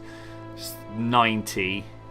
45 and 90 is not where. This is this 3-point short business. What is that? Take a look at the game. Starship Evo. I presume that's Lucian, but man, that rather annoying heart is right there still. But yeah, I will do, mate. I will do. Thank you for the recommendations. Always great. Always great. All right, well, let's take the LV909. Look at that. I could just walk out and go find. You know what? Let's do it. Let's leave this one. Let's do it. Let's go get a very small number of science, shall we? I think that's something we can do quickly. KSC Hopper. Okay, am I gonna kill myself? Probably. Okay, is Kerbal gonna do this? Yeah, Kerbal's gonna do this. Let's do it. Let's do it. We want one of those, and of course we then want a little like science stack underneath. We'll have one of these. Am I just gonna throw? I'm weighing up right now whether I can actually just land this craft or whether I'm going to need a series of parachutes. Let's actually... I know they'll just reset everything, but let's actually... This is a 2-person, right? It's a 1-person. I just undid stuff by accident. Not by accident, for purposeless reasons. I'm having a... doing the runway and other a runway, that's a great idea. I was gonna like full on hop around to different places, but you know what, the runway, even better idea. In fact, let's do 2. We do the runway. I've already got this one we're doing. We've got the runway, and then if I just kind of throw Reliant, and a tiny bit of fuel underneath it. Do we have landing gear? Some landing gear, lots of landing gear. And then I'm going to try and read that comm. And I started a Danish high school thing. It's 16, the youngest can be when you go to it. How old is it when people go into high school? So it's a bit weird in places, but generally from 5 till 9, you go to what we call primary school. And then 9, 12. Something like that. Anyway, 9 till early teenage years, you go to this thing called primary school, and then you swap to secondary school, what most people call high school, throughout most of your teenage years, from 13 upwards. But when you get to, now it used to be 16, but it's now 18, you get to leave and go to college. And then after college at 21, you go to university. So yeah, it's a bit weird. It's not the same system that other places use.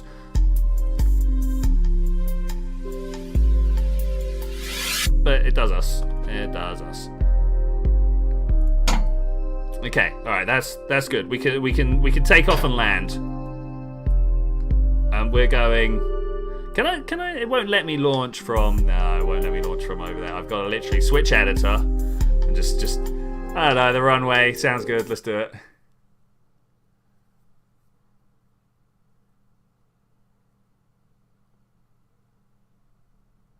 The thing is, yeah, it's college that you're in right now. Yeah, if it's 16, it will be college.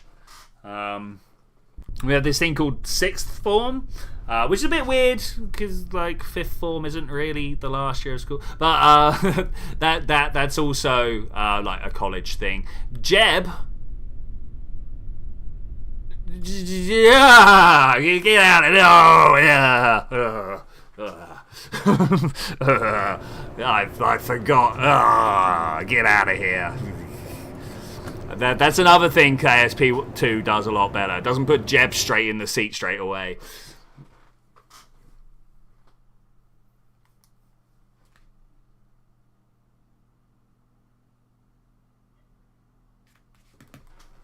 I forgot. It properly shocked me. Okay, Bob. Hey, man. How's it going? Welcome. Crew report. Bam. Thank you. Let's hop you out.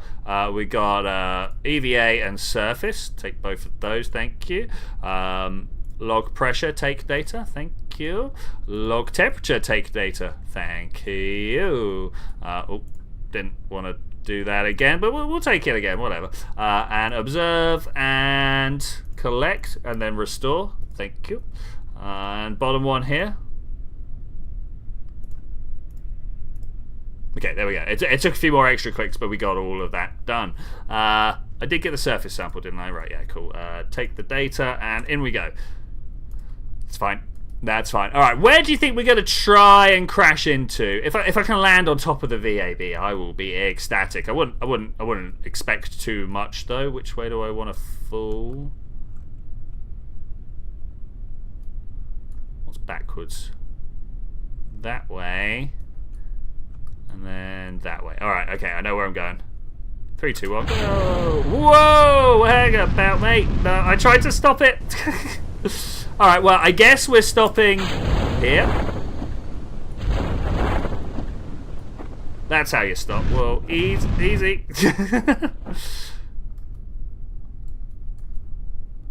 Alright, that was a little more pokey than I was expecting. I'll take it, though. I'll take it. You're right, Bob. Did that go well? I know, you're not a pilot. That was a bit much for you. I understand.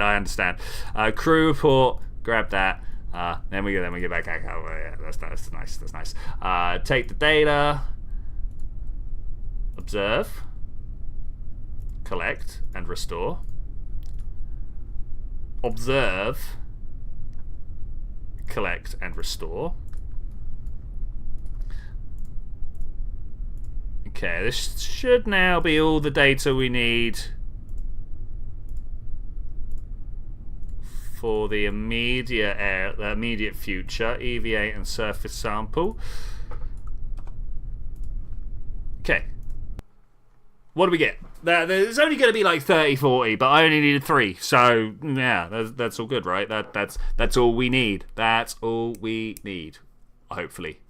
What I actually need is a little rocket game to play in the loading screen where it can be like a Flappy Bird game, but with rockets. Upwards? I don't know. Yeah, maybe something like that. Anyway, we got 59 science from that. That was ridiculous. Are you kidding me? What are the big earners here? What are the big earners? So the materials study from the runway. Wow, look at that. 25 data gathered. There's 7.5 science. I never understand these 3. All right, I think the one on the right is what we actually end up getting. But what's the data and the data value? So like 30 at 0.3. Wait, give me my calculator. 30 times 0.3. No, it shouldn't be 9. Sure, it should be 10, surely. 30.0 divided by, times by 0.3.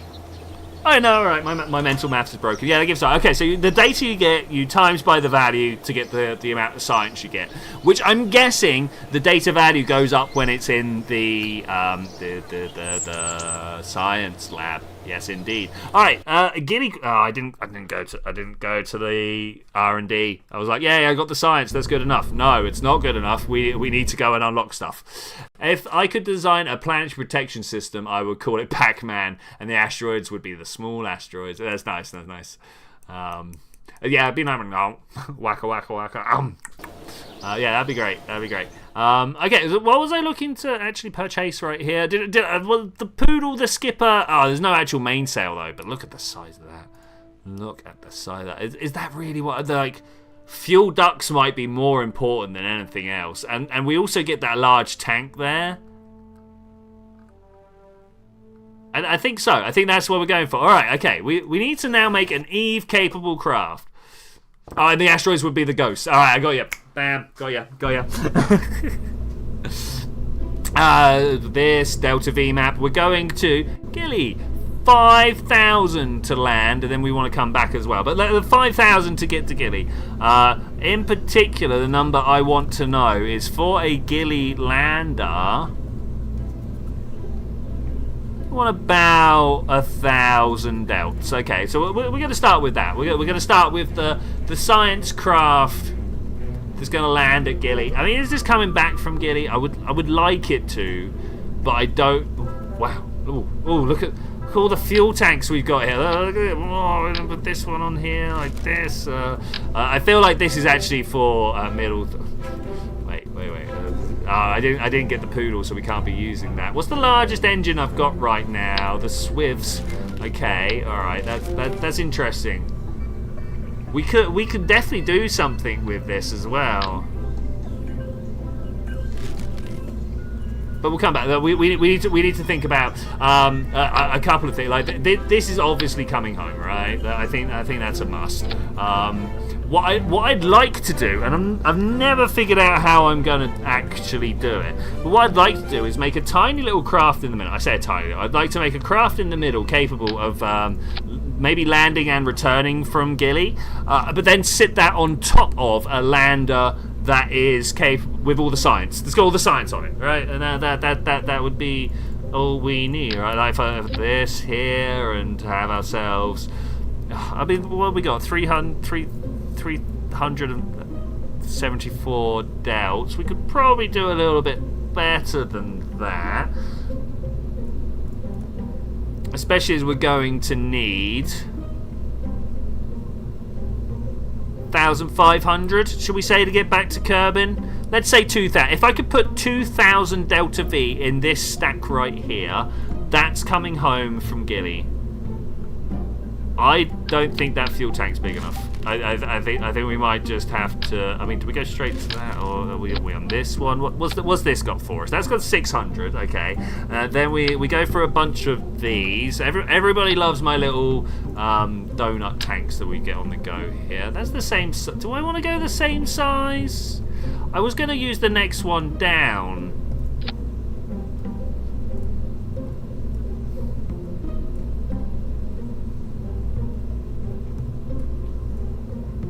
cross feed on. There we go. Great. I might 1.3. That's pretty good. That is beyond pretty good. That's very good. I don't have an appropriate cap to put on there though. And that's just coming home. That's the problem. That's just coming home. I mean, I say problem. That is the situation we find ourselves in.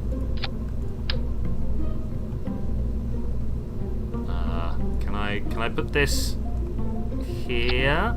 Okay, 1,375. Let's do some maths, people. 30, 440, 500. Plus, let's call this 700, plus another 5, so it's we're already at 1,200, plus another 1,000. So I actually need 2,000.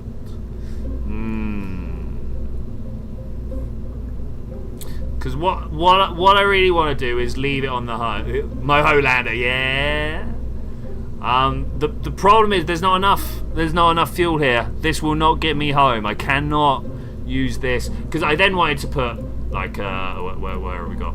I then wanted to put like this underneath here, obviously with the decoupler, one of these, and then you surround that with fuel tanks, and then that's like the landing stage. Something maybe with these, something like that, you know.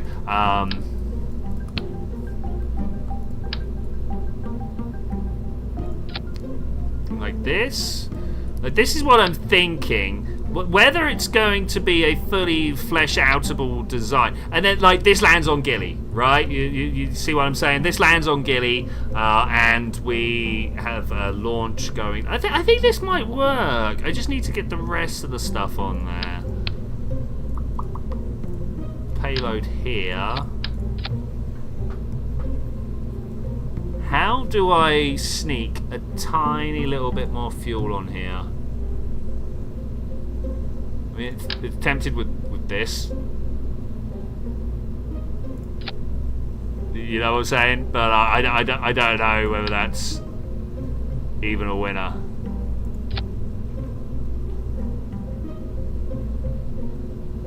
Or am I trying to like land too much?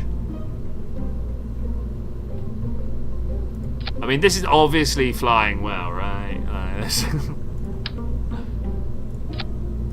And we put some landing legs on it. Unfortunately, I've only got these tiny landing legs, so I am not feeling brave about that.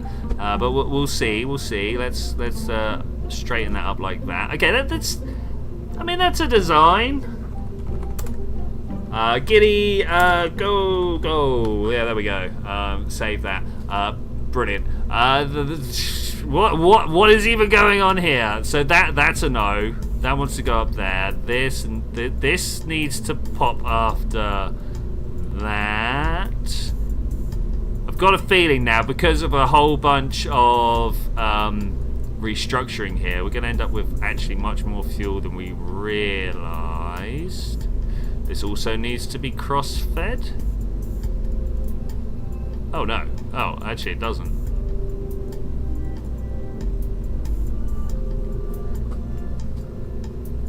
Because it should be drawing out of the middle and going to the... Oh, okay, I see. Does that... Show me some fuel flow.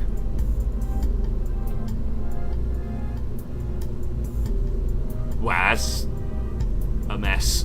How about if we then disable... Yeah, it doesn't go anywhere. Okay, that's interesting. That's interesting. We'll take it. I think that's a good lander. I don't know how to test this, to be fair. How do I get this back up if I remember? Gimme. That. Alright, great. Start retracted. Can we put something that looks like it can take us to Eve underneath here? I sure do hope so. I'm going to start with this bad boy. That's a definite. And then, have you guys got this? That's weird. On my screen, I've got a panel here that's not like I can see the floor through this bit. Ah, that's weird. That's weird. Anyway, we bring that out to there. We go for the biggest fuel tanks we can get. Wait, is that the biggest fuel? Ooh, we can go bigger. We can go bigger. I do like to if I can. This one like so, and you out there, and then bam. Okay, there we go. That's nice. No point we got any struts. I feel like maybe that's a problem. If you also feel like that's a problem, yeah, that's gonna be an interesting one.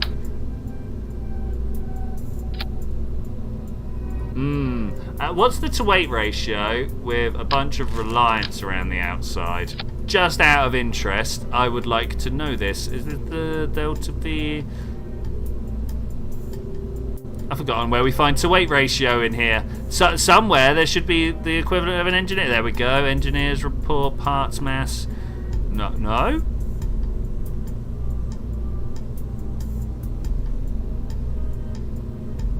Don't like that they're... How do I de-stage the solids? Something like that. We don't really need it, right? They're just gonna fire and have a bad time. Why? The staging is probably the worst part. Making sure the staging works. On the stage indicator, over here. To wait there, yeah, 5.8. Sorry, 0.58. Not a chance. Not a chance. What about half stack? Something like that. Ooh, beastie. 0.78. I mean, we're getting closer. I mean, it's no mainsail though, is it? It's no mainsail. What I'd really like to do, we don't have the cubic octagonals, so I'm not sure if we can. I did pull the right one down there, right? Is to mount more. Yeah, TWR. This is it. This is what we were trying to look at. Cyber Otaku. So I'm thinking. I kind of, yeah. The more I play with this, the more I'm like, yeah, Kerbal 2 maybe does do a lot of stuff better in the vehicle assembly bay. Do this and then just kind of like push that up into there. All right, what's that? 1.34. That's more like it. That's what we're talking about there. It's still nowhere near the weight that we want.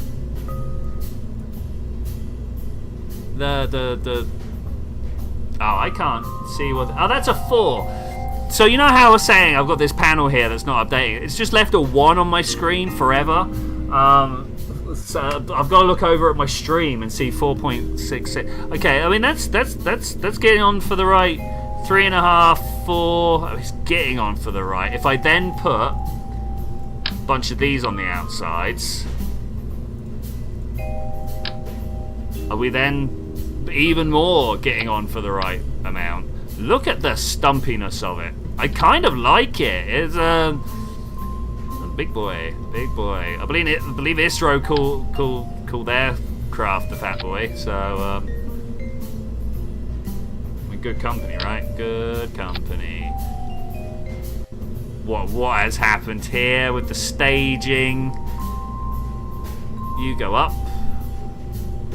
and everything else comes down. I'm wondering whether we literally cannot drop these fuel tanks. 4993. I mean that's feeling good. Should we see how unstable it is? Let's do the word.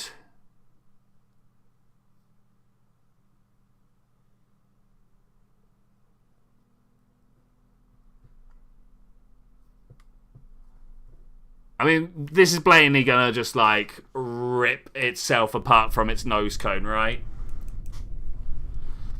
Alright, Jeb, you are our test pilot. You're not going to Eve, so you might as well do something. 3, 2, 1, go! And doing a hard gravity turn like Jeb only can.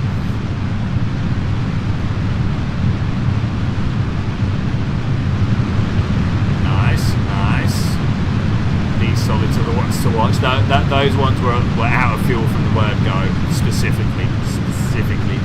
I think we're doing good. Isn't using that either. I mean, technical phrases. What are they? yeah, we're doing pretty well. Doing pretty well. I'm about ready to drop these solids. I've got a feeling we're going to have some collision issues. 3, 2, 1, go. Okay, that's nice. Slam, slam, slam. Cool. All about it. Punching up pretty well, actually. Punching up pretty well. It does feel a little underpowered, though. This feels more like a moon lander than a ghillie lander. Do you guys agree? Do you guys agree? We might have to do some Kerbin-based stuff. Maybe fly a plane or two at the beginning of next episode. Yeah, next episode, you heard me. At the beginning of next week. Go see some of the sites that Kerbin has to offer and get a bunch of science back from it. I did used to have a sort of an early game plan of putting a whole bunch of what are essentially drop pods in orbit around Kerbin, and then obviously dropping them and collecting the science and recovering them. I feel like this is something we could probably do. Be even better if we had a Bob on board for each one, but that's the way of things. Unfortunately, that's the way. I mean, maybe we've got enough scientists to be able to do that. Maybe we have.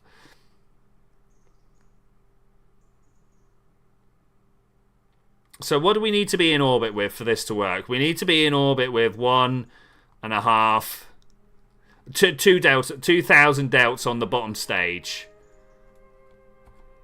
Let's say 4. We need to have 4,000. What is this? We need to have 4,000 delts.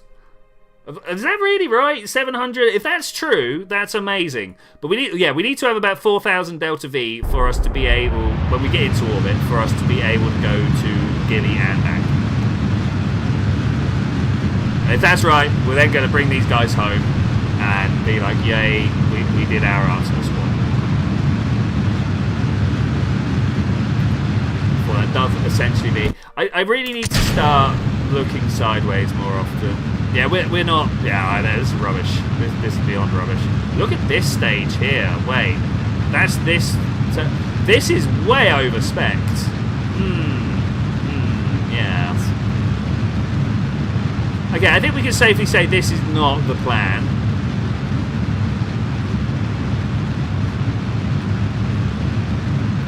We're going to have to find out where the plan is at a later date, I think. Can I... Alt F4, not Alt F4. Alt and move our time acceleration forward. Yes, turns out we can.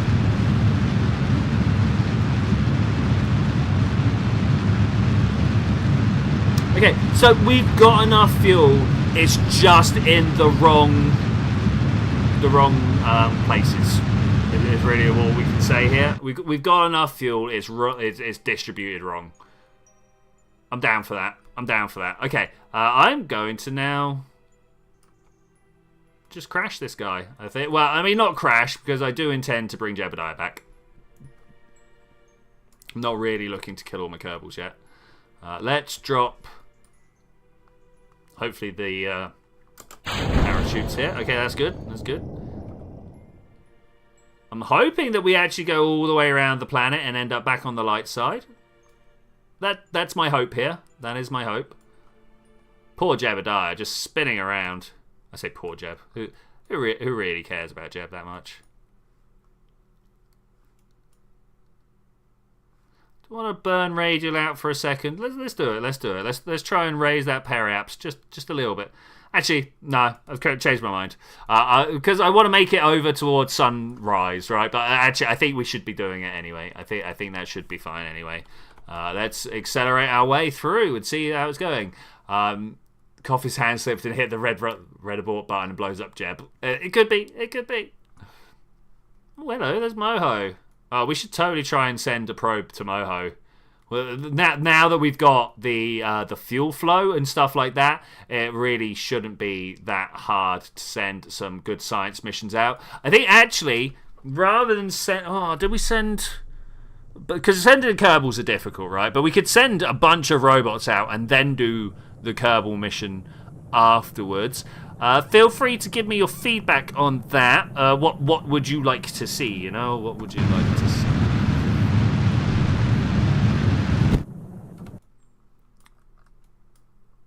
Oh, that's the desert. We're gonna end up stopping very short. Very short.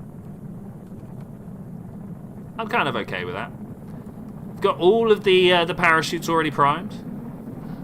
I would drop my my landing gear, but I feel like they'd probably melt at the moment, so we're gonna leave them as they are. Periapsis very quickly making its way to the very bottom of Kerbal. Where are you doing? Why would this be a thing? Raid it out. If you're gonna do anything, try and raid it out. I don't want you nosediving. Out of all things, I just do not want this trying to nosedive. More than once, we've ended up pointed directly at prograde. And because I make somewhat aerodynamical craft, I know it doesn't look like it, but actually it's somewhat aerodynamical craft, then it will cut through the air too much and end up slamming into the floor at, I don't know, 3 or 4 times the speed of sound. When you send a robot probe off first to fire out places like Elu, it's robots and Kerbals. It's true, it really is robots and Kerbals. Okay, we'll do that as well. Yeah, I feel like robots to fire off flung places is definitely a winner. Let's create some alarm. That sounded like one of my parachutes disappearing. Is that really what happened there? Is that really what happened there? What? Why are you not like normal, anti-normal? What's going on? Why isn't it trying for all it's worth? I don't understand. I really don't.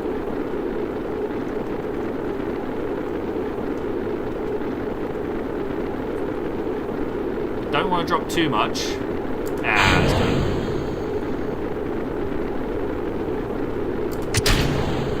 So far, so good. We are kind of locked here, though, now.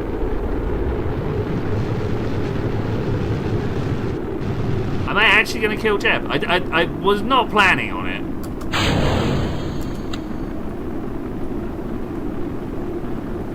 Kind of out of electric charge. Let's use this. Don't speed up too much, my friend. I'm actually in trouble. If we get down to something that's not just going to rip Jeb apart, I'm going to jump out. I mean, I'm going to jump out at like the appropriate height anyway, which is probably about 2 kilometers. Okay, away we go. Good work, Jeb. Good work, Jeb. Deploy shoot. I had a feeling that it wasn't going to go well, you know.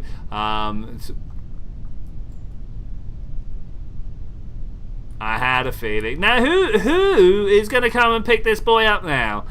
I mean, I guess we could just leave him over there. I was kind of expecting this to... Nice. Let's get a little flight on. There's definitely a nice little area over there. While the sounds of explosions rile around us, I am going to say thank you very much for joining me for this adventure, ladies and gentlemen. I'll see you guys next time where we're going to carry on doing this. If suggestions, always suggestions. I see Richard Jackson's there, loving it. We're probably going to do a lot of those, sending things off to the other places I am all about. But I will see you then when we're going to do that. Bye.